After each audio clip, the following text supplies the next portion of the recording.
The Smart Money Woman, Season 2, Episode 5. Wanting a Rich Wife. Hello, Mommy. Umime, oga maene nani, ugogoni maina. Ise. Uye denadioe, emiyaga manwe, oga dudenu manwe, usaobwa ma blessuwe. Ise. I love you, Mommy. Thank you, Mommy. I remember this time 30 years ago. Your daddy rushed me to the hospital. You didn't give me any stress at all. And that's how you've been your whole life. A blessing to me. It's Zuri's birthday. Her mom calls her in the morning to wish her a happy birthday. And it's so sweet. One of the sweetest things I've seen on the show. The way she prays blessings over her, tells her how she wasn't stressful even as a child and how she's always been a blessing to her. So sweet. I loved it.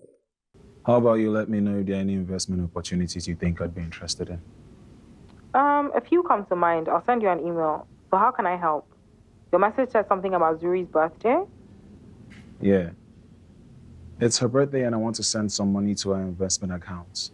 Listen, she's been playing it quite safe recently and I want her to invest in alternative asset classes.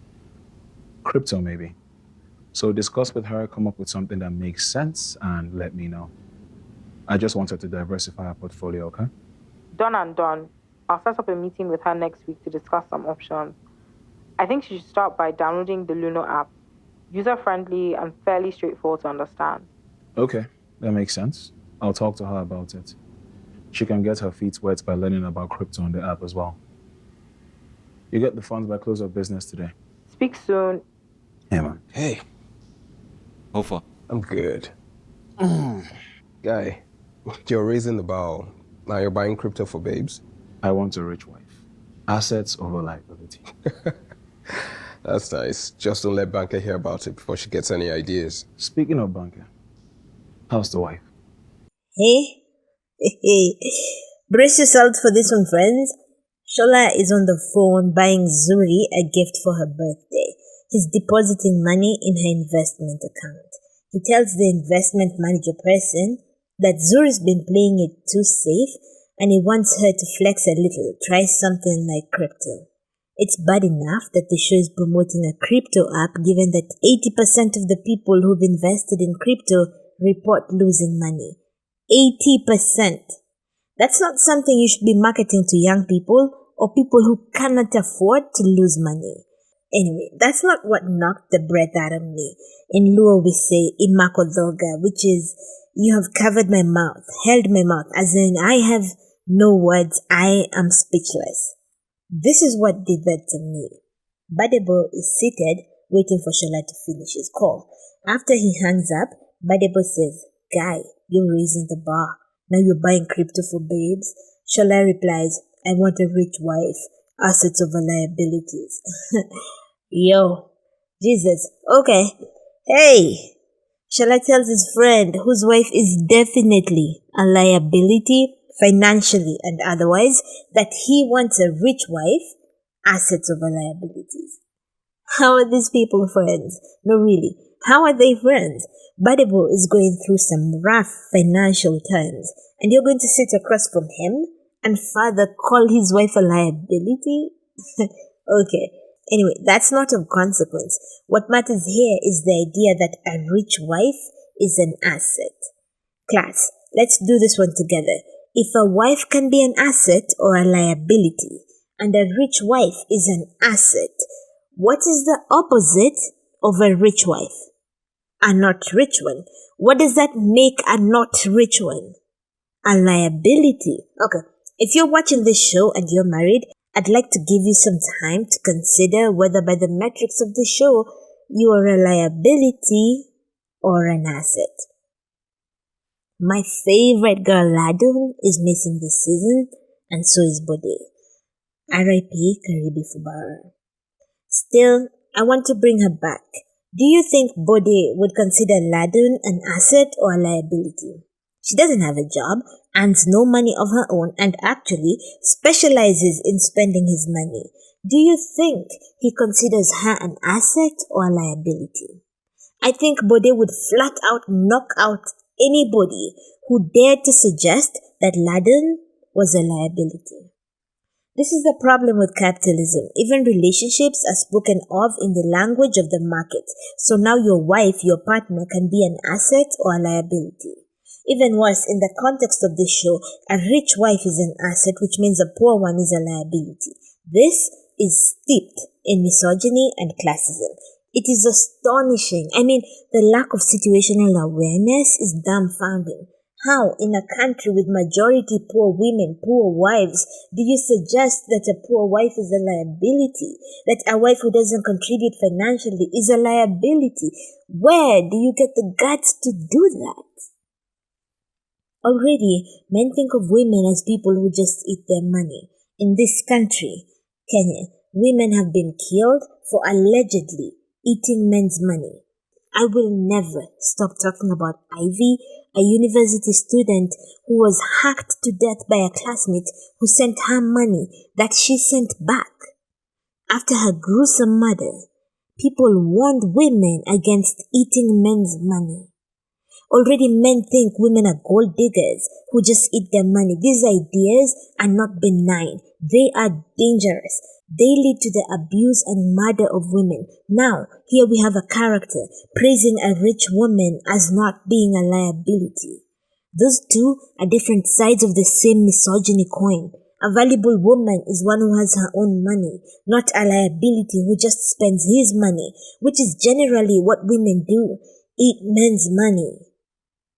This is also being said to Gbadegbo, whose wife literally just eats his money. That's dangerous. These are dangerous ideas to advance. This rich, valuable woman, it goes without saying, made this money herself. They're not talking about a rich woman like Ladon, my fave, who is rich because of her husband. They're talking about Zuri, who is rich because she works hard and earns big money.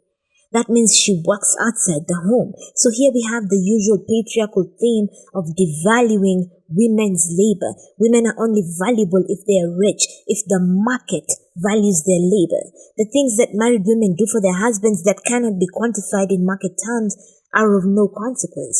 Those things don't make her an asset.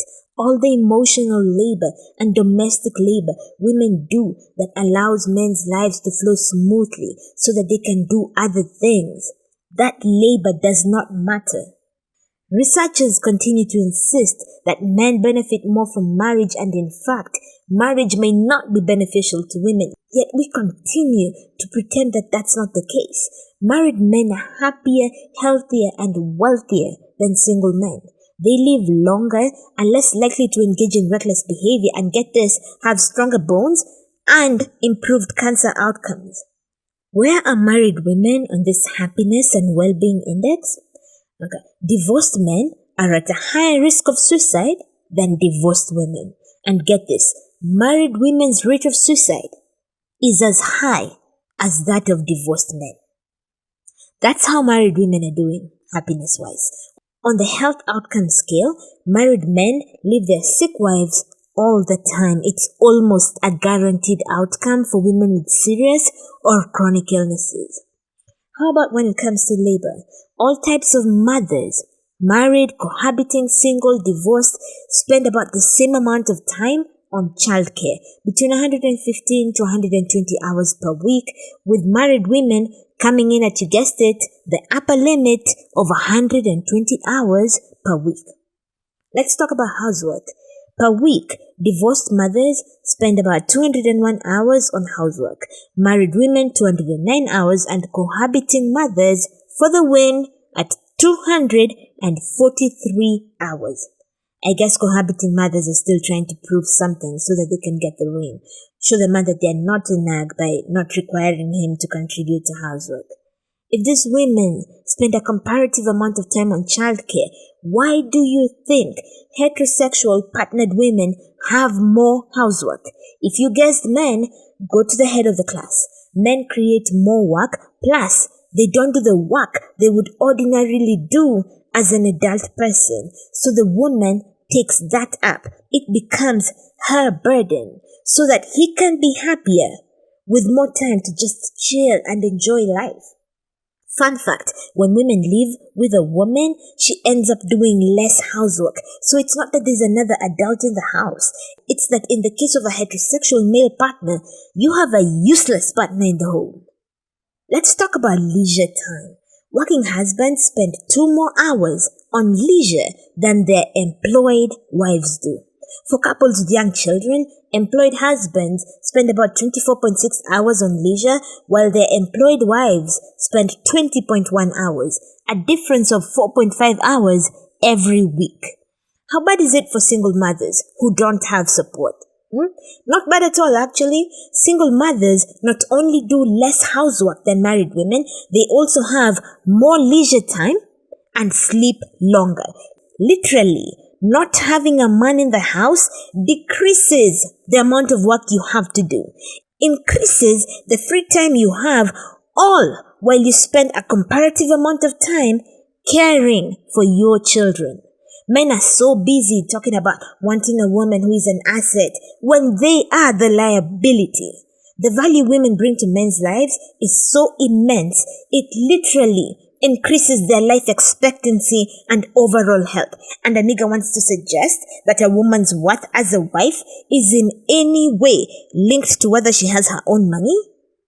What bullshit. What a staggering amount of nonsense. Assets and liabilities talk is for ranking inanimate things, not people, not nature, or life. I'd dump your loser ass so motherfucking fast if I ever heard you called me an asset. So fast, your empty stupid head would spin.